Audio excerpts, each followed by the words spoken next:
What's going on, 49er faithful, 49er fan, 49er gang? This is your boy Niner Gang podcast back in the building. So definitely hit that like button, hit that subscribe button, turn on the post notifications. Try to keep you up to date on any and everything San Francisco 49ers.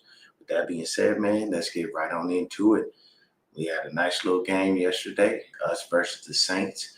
And yeah, we got some things to clean up, but I can't be mad because it is a beautiful thing. We definitely got some good stuff going on.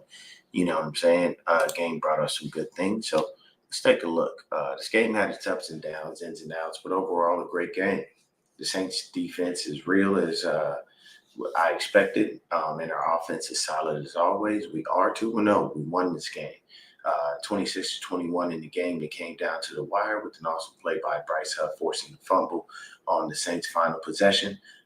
And we recovered to kneel down and run out the clock. In this game, we had 10 defensive and offensive drives. I don't count the small drive before halftime. That meant nothing.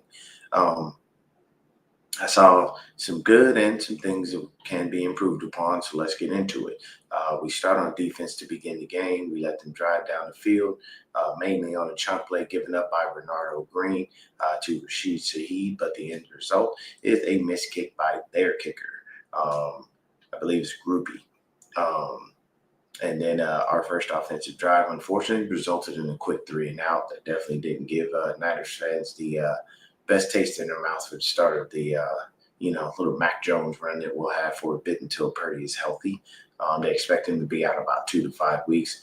Hopefully, I think it's about at least 2, maybe even 3. You know what I'm saying? Hey, if Mac looks good in this next game, we might want to try to push a little bit. But we got the Cardinals coming up, and they do have a very stout defense. The Cardinals are also 2-0. So the NFC West is a very tight race right now. I know we're only 2 games into the season, but hey, look, us, the Rams, and the Cardinals, all 2-0, and the Seahawks, I believe, are 1-1. So still got to keep pushing and keep going. But then the second drive, we have some nice stand, great pass breakup by Jair Brown. We didn't give up any points. Then the second offensive drive, the defensive penalty on the next 49er, Isaac Yiadom. He gave up the first down. He basically fell all over Juwan Jennings, knocked him down. We drive down the field. Mac Jones throws a touchdown to Luke Farrell. We go up 6-0 as our brand new kicker, Eddie P., the first time he steps on the field, misses the dang extra point. And I don't know what it is with kickers this year, man, but kickers are not looking good. All over the league, they are missing kicks left and right, and I do not understand what the issue is. And it's not like they're missing the long kicks, they're missing the shorter ones, and they're hooking them, which I don't know what's happening, but I guess. Let's take a look. Third defensive drive. Still, we gave up no points, so we were still up 6-0. The third offensive drive, we get a field goal from Eddie P. He kicked that right through the uprights, didn't have any issues, so we go up 9-0. The fourth defensive drive, up and stout with a nice sack. We eventually force a punt. And then the fourth offensive drive, we wound up punting. The fifth defensive drive, Michael Williams, nice tackle for loss on Alvin Kamara. Their tight end, Juwan Johnson for the Saints, he tried to hurt Renardo Green as though he was going low. He thought Renardo Green was going low. Green anticipated this, slammed him into the ground, and just basically kind of gave him like one of the WWE like power slams or something. Spencer Rattler had a big run, broke several tackles.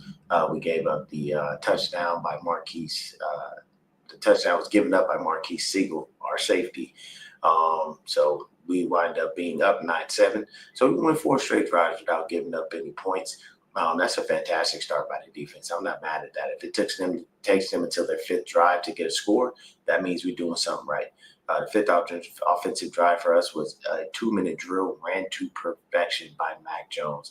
He threw a TD pass to CMC in the corner of the end zone. We go up 16-7 and go into the half. Second half, 6th offensive drive coming out of the half. Mac Jones fumbles. The pressure was given up by none other than the guy we just paid, Colton McKivitz. We gave him all that dang money, and he gave up that pressure. Mac Jones unfortunately wound up fumbling the ball. We lose that, but the 6th defensive drive, so they took that turnover and turned it into a touchdown. So 6 defensive drive, they scored a TD. He was given up by Pinnock. On the coverage, worst jamming skills I've ever seen by a DB. It looks like he was trying to jam him and he failed miserably. Score becomes 16-14. Seventh offensive drive for us, we get downfield. Nice little field goal by Eddie Pinheiro. We go up 19-14. Seventh defensive drive, a dumb penalty by D. Winters hitting the man out of bounds. Has to be smarter about that. Then while Brown is tackling Kamara, here comes All-Pro Fred with the punch out. After the challenge, we win and get the ball back. Eighth offensive drive. This is that big play we were talking about. Jawan Mother-Loving Jennings comes up with a great catch and run, 42 yards in the TD. Great pass by Mack. Even better yak by Jennings. We go up 26-14. Eighth defensive drive. Great play by Upton Stout, but they called a BS penalty on him. It was like one of those ticky-tack fouls. It wasn't even really a penalty. They just called it for no reason. I have no idea why. And then we had another penalty, and guess who gives up the dang TD? Jason Pinnock again. 26-21. 49ers are up. The next few drives by both teams resulted in nothing, and we end the game basically with the Bryce Huff strip stack and win 26-21. Some things I don't like were our safeties, Siegel and Pinnock. In this game, they didn't look good. Siegel gets a small pass due to him being a rookie, but Pinnock being a vet and giving up 2 TDs is unacceptable. I'll be glad when we get Mustafa back. Great things were our linebackers, All-Pro Fred and Winters. Both look great outside of the bad penalty by Winters. But let's take a look at the stats and see what we have here. Hey, what's going on, Matt Moses? Mac's moving, man. He did a pretty good job. I'm not mad at it. He did a lot better than we anticipated. Didn't look too bad. You know what I mean? A couple throws in there, but that we would like to have back. But that's in any game for any quarterback. The only thing I would say is sometimes I want him to get the ball out a little bit quicker. And because I can't see what he's seeing, maybe there just isn't anyone open. But there are a couple times in the game where he held the ball just a little too long for my liking. So we got to get better about that. But as far as that goes, man, we'll take a look at the stats and see what we got going here as far as just numbers, pure numbers. So Mac Jones, 26-39, 279 yards, 3 TDs, no interceptions, and 3 sacks were taken. Then we have Christian McCaffrey, 13 carries, 55 yards, averaging 4.2 yards a carry. Brian Robinson, 6 for 20, 3.3 yards a carry. Mac Jones, he even had himself a little run. A nice little run to get us close to a first down early in the game. Ricky Pearsall was supposed to be trying to do an end around, but the Snakes sniffed that one out and just blew that play up in the backfield. That's why he had -4 yards rushing. Then you jump over to the receiving, of course, leading the way. Jawan Jennings, 5 catches on 10 targets for 89 yards in the TD. Ricky P, next up, 4 catches, 56 yards. On 6 targets. Next up, CMC, 6 catches, 52 yards and a touchdown. Then we had KB, 3 catches for 32 yards. Jay Tonjes, 4 for 31. And Luke Farrell, 2 for 15. Then we had Juice. He wound up leaving the game with a concussion, which is unfortunate because, of course, you love Juice. And he had already had 1 catch for 5 yards. And that's the thing about Juice. I keep saying that Juice is a viable threat when it comes to him being on offense. He does not have to just be the guy that is literally just sitting there blocking. And see, this is the reason why we initially asked you to take the pay cut, because we weren't utilizing him the way that we were supposed to.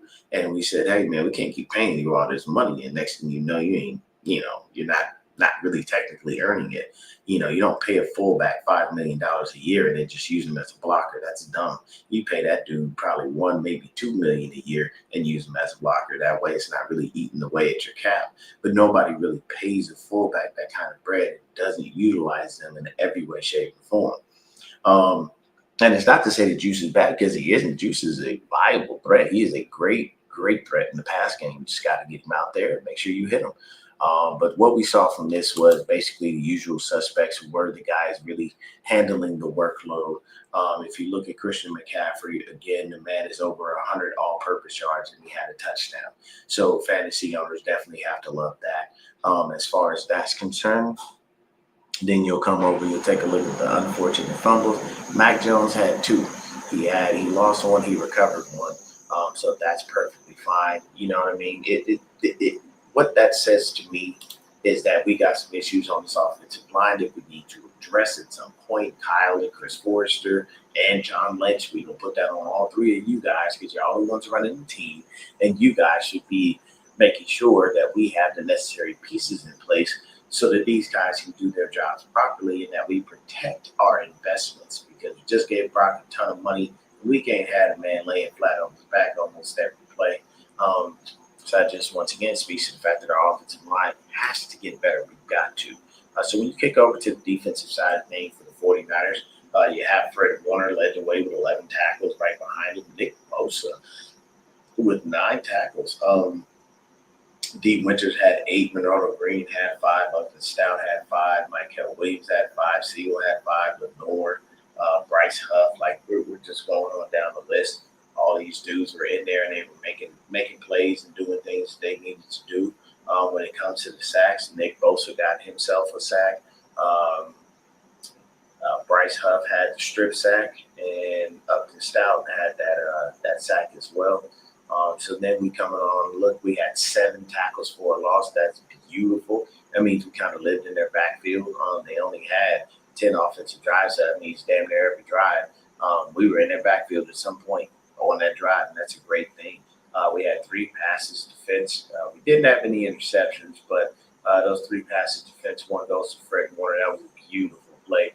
He came right over the top of the receiver. As soon as he was catching the ball, knocked that down, got up and had a little flex moment. Renardo Green had knocked out a pass. He's been giving up some things to Rashid Shaheed. Shaheed was kind of working him a little bit in this game, but that pass defense that he had was actually really nice. He knocked it down, made sure there wasn't another big play. And that was, then we had Jair Brown with a nice little PD. He broke up one that would have been a nice first down for the Saints. So that's definitely great. You take that. We had 5 QB hits. I saw Alfred Collins get back there. One thing I will say is that our young rookies are coming along. They seem to be using Collins a lot more than they're using CJ West, and I don't understand that because West was the one who flashed all throughout training camp, and even in the preseason, we barely even saw much of Alfred Collins. But I get it; it is what it is. They're going to make their decisions. But the young defensive linemen are coming along. Our young players are moving very well. Upton Stout actually looks really, really good. Of course, you can always improve every day in every way. And as far as, your game and stepping it up, but I'm not mad at these rookies right now. Rick Diaz, what's going on, bro? I hope everything is going well for you, man. Hope you got having a nice morning. Hope you're blessed and highly favored. But as far as this game goes, we did some good things there. Isaac Garindo, he had 2 kick returns for 47 yards. Something about Garindo is off. Like when I'm watching him run, a couple of my boys have been telling me that he has really bad vision. Like he doesn't see things. And when I'm watching him on these kick returns, it's showing. I'm not seeing anything. Sky Moore, he wound up just having that one catch, that one punt return, but for 1 yard, it was pretty crap. Once again, Eddie P, 2 for 2 on his field goals, 2 for 3 on his extra points. And then Morstead punted a total of 4 times for 173 yards.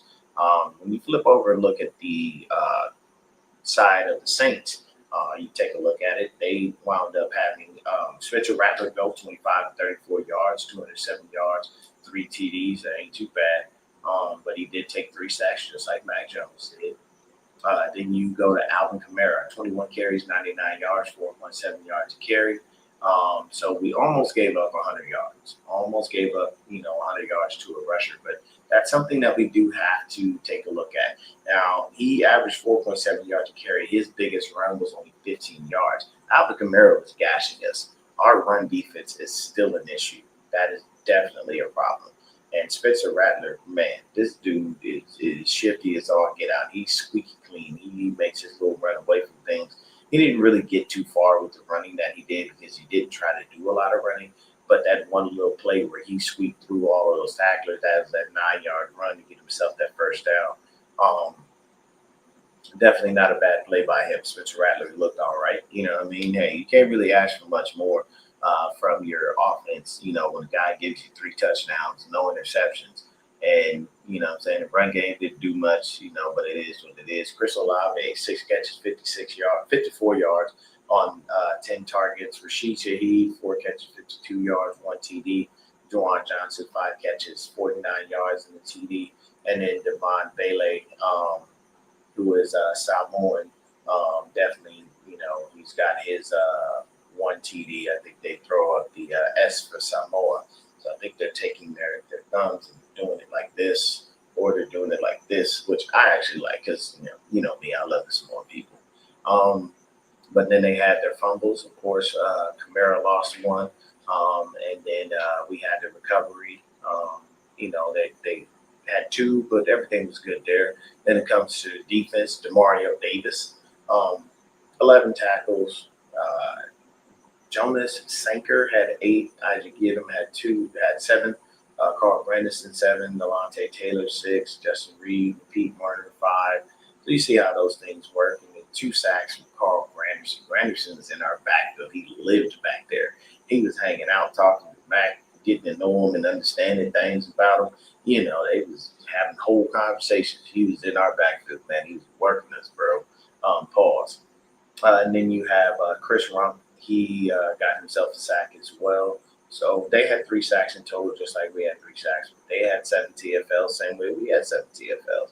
And once again, the chunk of those TFLs came from Granderson. Granderson is an amazing player. If you are a Saints fan, you love what you have in that kid. He is definitely really, really good. Nice thing is Cam Jordan, we shut him down. He was non-existent. He only had 1 tackle, which to me is great because that was the dude I was really worried about. It was him and Demario Davis. Now, Davis had his impact because he had those 11 tackles, but to have Cam Jordan not have an impact on the game is a great thing. That means we did something well. Then you have your passive defense, of course, Alontae Taylor, Pete Martin, Justin Reed, and Brian, who looks like Breesy, 6 in total. So, you know what I'm saying? They got a little more that we did on the passive defense. And then them the same kind of situation as far as their kicker, but it's a little different. Their kicker missed the field goal, but he made all 3 of his extra points. So when you take a look at it, man, just from that standpoint, when you look at the team stats and look over those numbers, basically passing first downs, we got them 15-12. Rushing first downs, we got them. They got us 6-5. And then first downs from penalties, both of us, we got 3. Now, third down efficiency, we were 8 for 15. They were 4 for 11. So that's great. And that means that our defense has improved on stopping them on third downs. And we didn't really try for anything on fourth. They did. They got 1 for 2. Total of 68 plays by us, 67 by them. So fairly even. We had 344 yards. They had 307. So that's really not a ton more when you take a look at it. It's 37 yards. 5.1 yards per play to 4.6, very even. Now passing, we got them because we had 267. They only had 186, 26-39, 25-34. And then when you come down, you take a look at the sack yards lost. We had 3 sacks and lost 12 yards. They had 3 sacks and lost 21 yards. They almost doubled what we had, which is not a bad thing. That means it's good. It means our defense is getting in that backfield really, really nice. With the rushing, of course, they got us. They had 121 yards as a collective. We only had 77. They had better yards per carry than us, obviously, with 4.0. We were in the red zone. We were 2 for 2. That's a good thing because we have had some red zone struggles, but us being 2 for 2 in the red zone is a beautiful thing. That means we actually are working on it, fixing it, and doing the job the right way. They were 3 for 3 in the red zone. Unfortunately, that's not good for our defense. It's not a good look at all. We had 5 penalties for 40 yards. They had 7 for 45. And, you know what I'm saying? We only had 5. We had 5 for 40. They got 7 for 45. It means they had little ticky-tack fouls or we had big ones. Of course, when you look at the time disparity, we basically shared the ball. We had 30 minutes and 45 seconds. They had 29 minutes and 15 seconds. So it wasn't a ton of spacing there when it comes down. I was going on throwback. But when I take a look at this game, to be honest with you, the biggest takeaways I have from this game is Mac Jones didn't look too bad. He did a really good job. And here's the thing. You can't discount what Mac Jones did and say, oh, it's the Saints. No, the Saints defense is real. Their offense is real. They just got to find ways to put it together and finish games off. Saints are definitely a very, very big threat in the NFC South, and teams better not sleep on them, because if they do, look like Spencer Rattler going to take you to the crib and show you what's what. The other thing, once again, are our safeties. They weren't necessarily the best in this game. Once again, against Siegel a pass. I do not like Pinnock. Everybody kept giving this dude the pass. Everybody kept talking about him and everything. And I didn't see the man all throughout the offseason. I heard nothing about him. I just heard his name. And, of course, they put him on the little things, brick by brick and all the little stuff that the 49ers do with their media teams. But to me personally, I'm sorry. I just didn't see anything in the guy that made it seem that as if he's supposed to be the starter. You know what I mean? I know we don't have Malik Mustafa. Believe you me, I'll be glad when he comes back. Hopefully we get Mustafa back in a couple weeks, at least by about week 6. You know what I'm saying? I think he should be back because he kind of got injured a little early in the year, so we should. He's been rehabbing and he's been looking great. Any videos I've seen of Malik Mustafa have been very promising to show that he's going to be back on the field sooner rather than later. Same thing for BA. He's definitely going to be there. So it's good to watch the growth of the guys. I love the fact that we still have Jennings. I love the fact that KB caught a couple passes in this game. I also like the fact that, we're utilizing Ricky Pearsall. Hey, man, sometimes it's you, sometimes it's not. But the beauty is Ricky P has been running great routes. He's been catching everything thrown at him for the most part. And JJ is doing the same thing. Look, JJ gonna go out there with one leg, one arm, one eye, one ear, and 4 teeth, and go out there and get his dang incentives. I'm telling you right now, the man got those extra incentives, and he gonna definitely do everything he can to try and meet them. Because what I can tell you is, and this is just me speaking off the cuff, when it comes to incentives in your contract, it's in the team's best interest to make sure you don't hit those, because then that means they don't have to give you that money. And I'm not going to lie, Juwan going to need this. The first 8 weeks of the season, Juwan needs to make the best of any and everything that he has. Because the minute Brandon Ayuk is back on the field and he's back to himself, they're going to relegate him back to that 3rd spot. I don't believe they're going to slide Ricky into the slot. I think they're going to leave Ricky out there and make it a 1-2 punch with Ayuk and Ricky Pearsall. Would it make more sense for it to be a 1-2 punch with Ayuk and Juwan Jennings and then Doe Pearsall in the slot? Yes, because you have Ayuk, who's shifty, who's a great route runner. He's crazy with it. You got Jennings with the big body. He can go up and get the ball. We call him 30 Juwan for a reason. And then if you put Ricky P in the slot, that's even better. He could be like a Julian Edelman type. He could get in there and boogie, or a Wes Welker type dude. Like, he could do a little small shifty type stuff. So that's definitely a great thing. I didn't see anything from Jordan Watkins. With all I heard this week was that dude was looking great and that everything was cool. So they may try to work him in here, a little bit. We'll see what happens. But I do believe after this game at home against the Cardinals next week, Demarcus Robinson will be back. So you're going to see some cuts coming. You're going to see some cuts coming. Some guys are going to get waived because you're going to wind up starting to make moves and open the door for certain people to come back. Even if those dudes are waived, you may see them come back on the practice squad. You never know.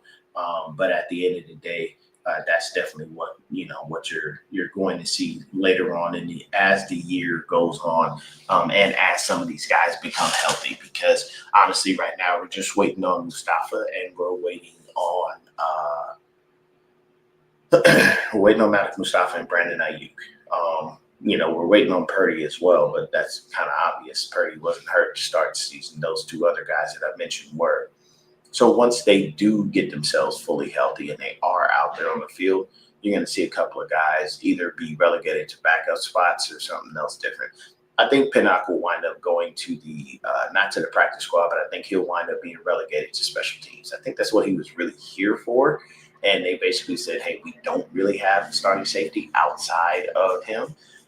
But Siegel flashed enough in the preseason to earn himself that starting spot.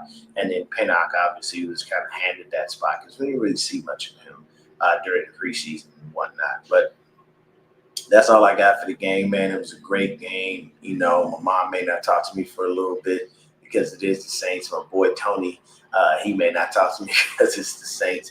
You know what I'm saying? It was a great day. Went to the bar. Joseph Martinez. Yes, sir. Yes, sir. We definitely had a blast yesterday. Went to the bar with the AZ 49er Empire, man. If you're ever out in Arizona and it's a Sunday and you want to watch a 49er game, please go to Varsity Tavern on Mill Ave in Tempe, Arizona. We would love to have you. We welcome all fans. Mainly Niner fans, but we welcome any and everybody. We had a couple of Saints fans in there. We had an Eagle fan in there. Random Cowboy fans show up, but that's just Cowboy fans. They always do that. So all in all, man, great game. Beautiful for us. We go home finally this week. We'll be playing the Cardinals. Then our home opener. We got to go out there and get the win against them. Shut down Marvin Harrison Jr., James Conner, and those guys, and Kyler Murray. We got to make sure we keep him contained because his little self is small and he can get out there. He can still run. He can boogie. And once again, that Cardinals defense is real, people. We got to be very, very careful about that. So definitely probably going to go, check everything out next week, see exactly what we got. Make sure to see what our playing time is. Might get to the bar a little early just to be able to go out there and have a good time. But thank y'all so much for tuning in. I appreciate everyone for keeping their eyes on this. If you caught me at the end, definitely go back, take a look at the beginning. You know what I'm saying? Tell a friend to tell a friend to tell another friend, and continue to, be blessed, be highly favored. And most of all, with the 49ers, you know who we are. We are the faithful. And I'm out. Peace.